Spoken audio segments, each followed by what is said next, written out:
पुरनपुरी गांव में संबुदयाल नाम का एक ब्राह्मण रहता था। वह बहुत ही ज्ञानी और सम्मानित ब्राह्मण था, जिसे सभी पवित्र ग्रंथों और शास्त्रों का ज्ञान था। हालांकि संबुदयाल बहुत ही भोला था और अक्सर लोगों की बातों पर विश्वास कर लेता था।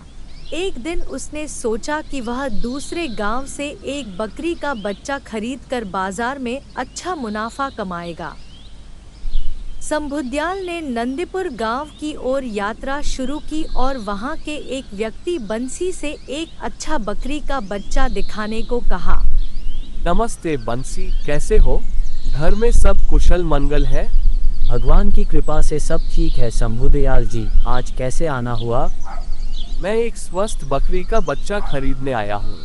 क्या तुम मुझे एक दिखा सकते हो? जरूर संबुदयाल जी, वो देखिए सामने जो बकरी का बच्चा बंधा है, एकदम मोटा ताज़ा है, आपके लिए एकदम उचित है और बाजार में भी अच्छे दाम मिलेंगे। वाह, ये तो बहुत अच्छा है। सही है, ये चलेगा। संबुदयाल और बंसी ने आपस में मोल भाव किया और संबुदयाल ने बकरी का बच्चा खरीद लिया। बकरे को कंधे पर लादे ब्राह्मण चला जा रहा था। मार्ग में 3 ठगों ने उसे बकरे के साथ देखा तो बकरा हथियाने की योजना बनाने लगे। योजनानुसार तीनों ठग ब्राह्मण के मार्ग पर थोड़ी थोड़ी दूर में खड़े हो गए।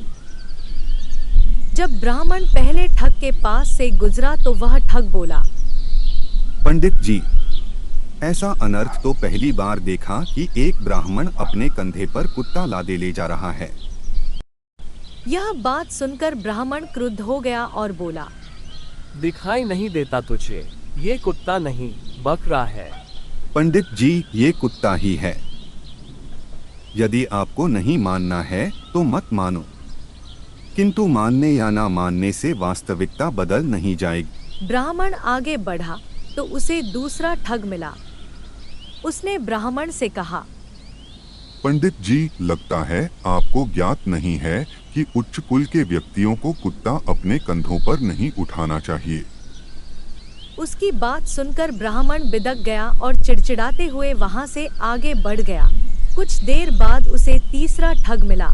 उसने भी ब्राह्मण से वही प्रश्न पूछा, पंडित जी, अपने कंधे पर कुत्ता लादे कहाँ जा रहे हो? 3 लोगों द्वारा बकरे को कुत्ता कहने पर ब्राह्मण को उनकी बात पर विश्वास हो गया और उसे लगा कि वास्तव में उसने बकरा नहीं कुत्ता अपने कंधे पर उठाया है। इसलिए उसने बकरे को अपने कंधे से उतारकर रास्ते में ही छोड़ दिया और अपने घर चला आया। इधर तीनों ठगों ने बकरे को मारकर उसकी दावत का मजा लिया। शिक्षा: एक झूठ यदि बार बार कहा जाए तो वह सच लगने लगता है। अतः सच झूठ की पहचान करने अपनी पूरी समझ का इस्तेमाल करें।